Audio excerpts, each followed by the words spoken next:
kita tidak usah berlama-lama, kita langsung saja masuk pada kajian kita pada hari ini. Yang pertama akan dipandu oleh Umi Irena Handoyo. Kepada Bumi, kami persilakan. Alhamdulillah, banyak terima kasih kepada Ustadzah Raimiati sebagai pimpinan Pondok Pesantren Rizqullah yang membina para mu'alafah dan mu'alafnya. Kemudian juga alhamdulillah Ustadz Abdul Razak dan yang saya hormati PDKM Masjid Nurdin Hasanah dan ibu-ibu serta bapak-bapak seluruhnya yang hadir, yang insya Allah dirahmati oleh Allah. Alhamdulillah, saya juga berasal dari seorang mu'alafah. Insya Allah, kalau saya sebut mu'alafah, siapakah mu'alafah itu? Mu'alafah adalah mu'alaf yang perempuan. Dan siapakah mu'alaf? Mu'alaf adalah mereka yang baru masuk Islam atau baru belajar Islam. Jadi kalau konteks kedua dipakai, maka berarti ada orang yang sudah 50 tahun menjadi Islam, ayah ibunya Islam, tapi belum pernah belajar Islam, maka mohon maaf, itu bukan, tidak mustahil namanya adalah mu'alaf juga ya, asalkan dia kemudian belajar Islam. Tapi kalau dia nggak belajar Islam, namanya bukan mu'alaf. Apa? Islam persis. Islam apa Bu? KTP. Nih, Ibu, kalau saya ditanya saat ini kesibukan saya apa? Kesibukan saya selain menyampaikan ayat Allah, menyampaikan kebesaran Allah, menyampaikan syukur kepada Allah dengan lisan, maka saya pun dengan tulisan. Dan saya pun saat ini mencoba memasuki website, memasuki sosmed. Silakan bergabung di Instagram. Dan kemudian silakan juga bergabung di YouTube dengan nama Irena Center. Ini adalah tempat kita berkomunikasi. Jangan jarak jauh menyebabkan kita juga hatinya jauh, tapi jarak jauh hendaknya hati dan pikirannya tetap dekat. Nah, saya pun alhamdulillah saat ini diberi amanah untuk membina Yayasan Irena Center yang di dalamnya antara lain mempunyai Pondok Pesantren Mu'allafah. Mengapa sampai terjadi Pondok Pesantren Mu'allafah? Semata-mata karena kebesaran Allah. Saya nggak pernah mimpi, saya nggak pernah berharap. Hanya saja ketika saya menjadi mu'allafah, saya merasakan betapa pedihnya menjadi mu'allafah. Apa pedihnya? Susah cari pembimbing. Saya mendapatkan ilmu agama Islam dengan susah payah. Banyak ustadz, tapi mohon maaf ya ustadz ya, rasanya belajar sama ustadz itu kurang nyaman gitu. Itu terus terang aja jujur ya ustadz ya. Kenapa? Kami berbeda. Kami berbeda. Tapi kalau dengan beliau saya bisa duduk berdekatan. Saya bisa memegang beliau. Ketika saya butuh menangis, saya bisa menangis di pangkuan beliau. Istilahnya itu. Tapi bahaya kalau nangisnya itu di pangkuan ustadz.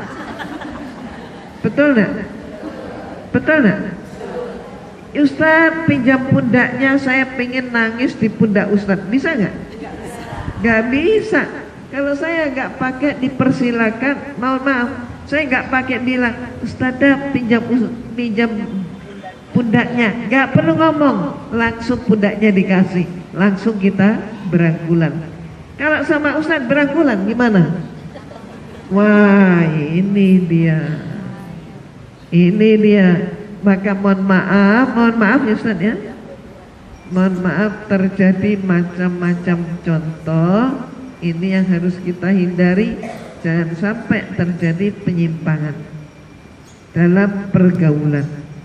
Nah, mohon maaf, saat itu langka, saat itu belum ada pembina mu'alaf, sehingga saya kemudian menyatakan dalam diri saya, insya Allah kalau Allah berkenan, Allah ridho, saya setelah menimba ilmu agama Islam, saya ingin orang lain jangan seperti diri saya. Itu keinginan saya. Orang lain jangan susah payah mencari mendapatkan pembimbing. Alhamdulillah Allah menjawabnya dengan saya nggak punya apa-apa, tanah semeter pun nggak punya Ustadzah. Jadi kalau Ustadzah punya 2 hektar, alhamdulillah saya tuh cuma punya 2000 meter. Dan 2000 meter itu membelinya dari meter ke meter. Alhamdulillah bisa terwujud pondok pesantren. Dan kemudian saat ini pun kami sudah mempunyai, alhamdulillah, khusus mu'alafah ya Ustaz ya, saya tidak menyampurkan antara mu'alaf dan mu'alafah. Itu kami sudah mempunyai 7 angkatan. Dan semuanya belajar gratis, alhamdulillah.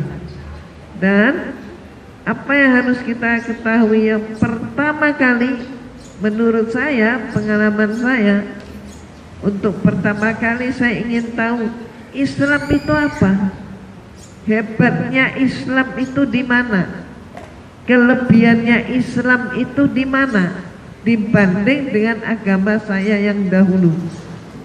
Kemudian bagi para mu'alaf, insya Allah bisa membedakan, tapi mohon maaf ya, asal mendapatkan bimbingan yang baik seperti beliau, kita bisa tahu bahwa ternyata agama yang diridhoi oleh Allah itu cuma satu, Islam. Dan kita pun tahu ternyata Nabi Isa alaihissalam pun Muslim, dan itu kita bisa buktikan. Dan ini para mu'alaf mempunyai apa? Bekal pengetahuan tentang Bible, asal yang belajar Bible ya. Nah, dengan belajar Bible itu, alhamdulillah, ketika dia mu'alaf, dia menjadi terpana seperti yang saya alami dulu. Kok Al-Quran begini ya?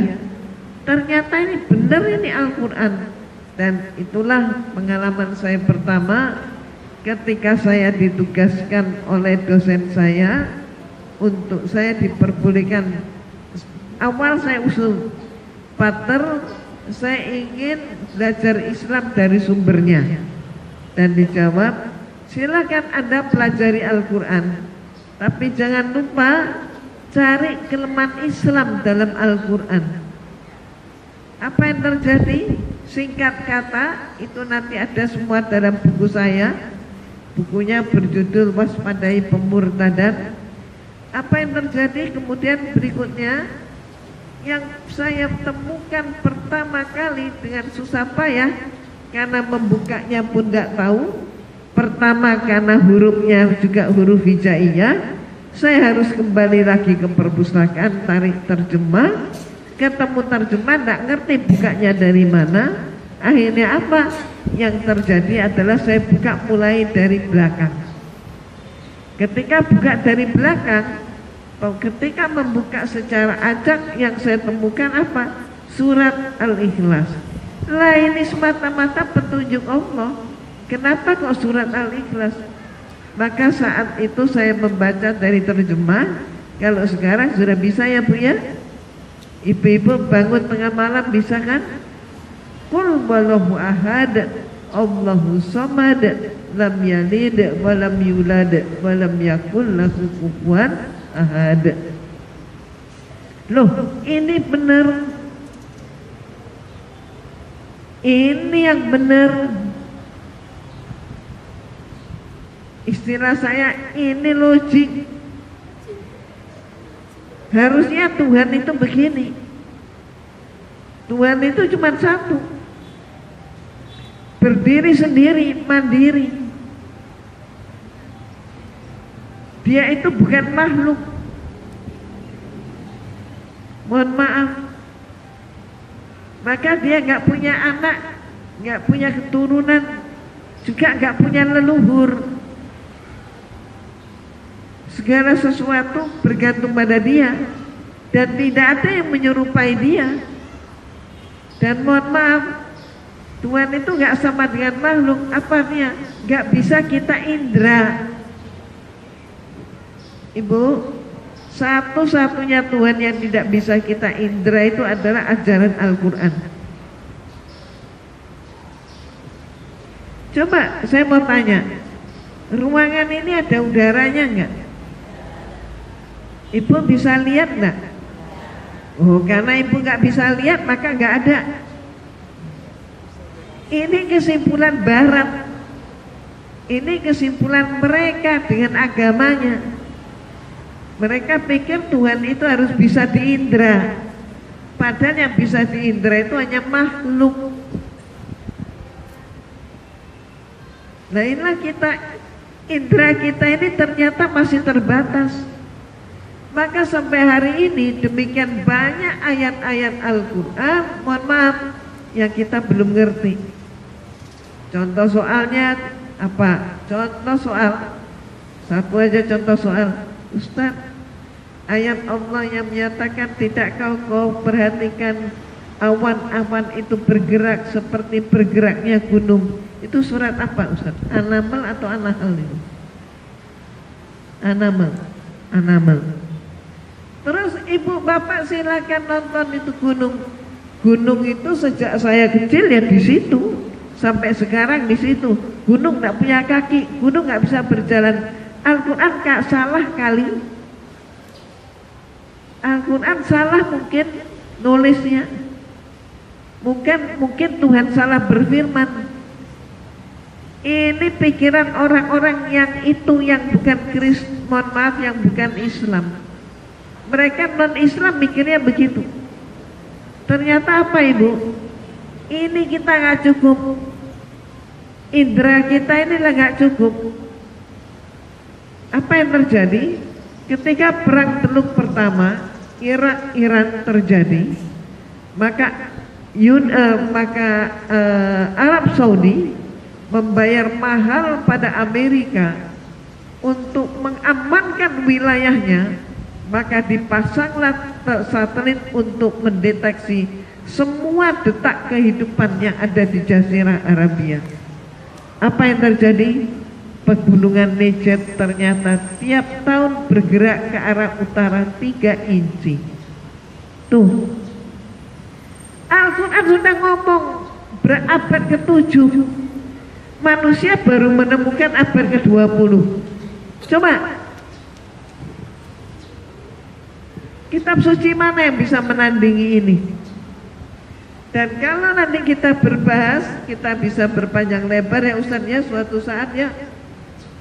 Puluhan ratusan ayat-ayat Allah, mujizat Allah yang belum kita pahami. Kenapa ini kita terbatas? Manusia menjadi cerdas, menjadi pintar justru karena beriman kepada Al-Quran. Ini. Tapi di balik lain, orang pintar yang saat ini berada di negara-negara barat, di Eropa, di Amerika, banyak sekali meninggalkan agama mereka, meninggalkan gereja mereka, menjadi agnostik. Mereka hanya atau ateis. Agnostik, mereka percaya Tuhan tapi tidak percaya agama. Agama itu manusia aja yang membuat demi kepentingan mereka. Mereka ada pula yang sama sekali tidak percaya Tuhan, itu yang disebut dengan ateis. Apa yang terjadi? Ibu, satu peristiwa terakhir, yaitu peristiwa di New Zealand Masih ingat? Masih tahu kan? Masih ikut beritanya? Di New Zealand, di umat Islam diberondong ya, diberondong tanpa berdaya masuk mesin, ditembakin di mesin, udah mati, masih ditembak lagi, dipastikan mati. Korban kira-kira berapa Bu? 50 orang.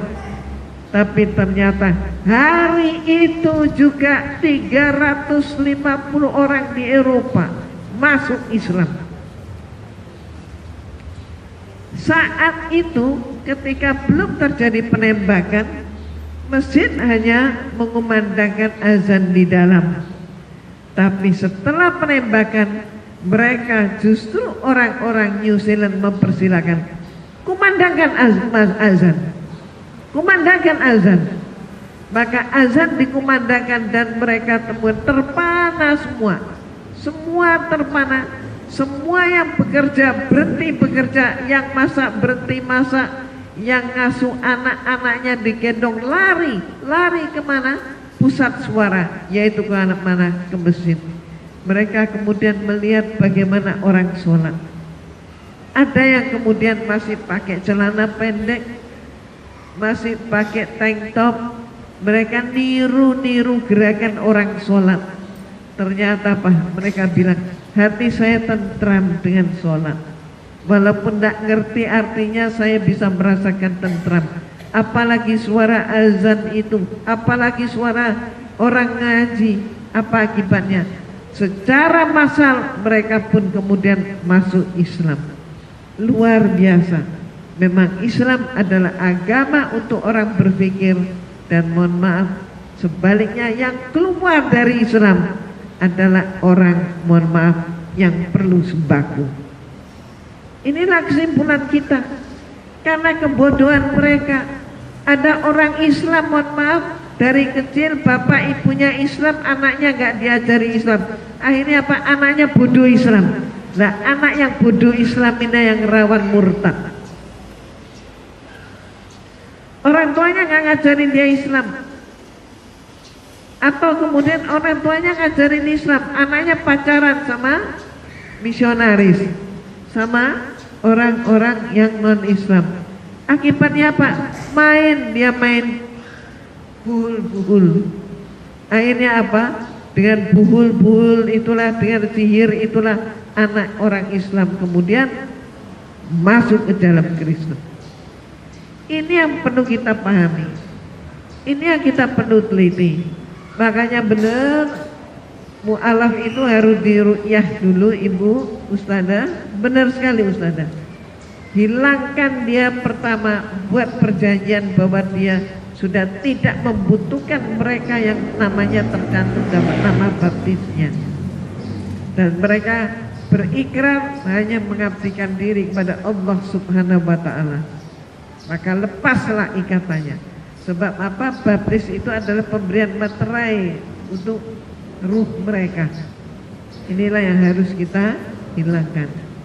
Dan kemudian pertama-tama kita ajarkan yaitu adab. Adab sekarang itu mohon maaf mahal sekali. Banyak orang Islam gak ngerti adab Islam. Baru kemudian setelah adab, ayo akhlak. Setelah akhlak, pelajari tauhid. Setelah tauhid, maka lanjutkan lagi sampai jangan lupa belajar sejarah. Sejarah itu penting sekali, karena sejarah itu senantiasa akan berulang.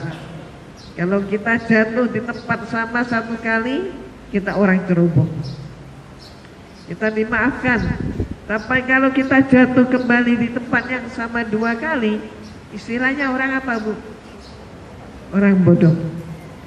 Tapi kalau jatuh lagi 3 kali di tempat yang sama, namanya orang apa Ustaz?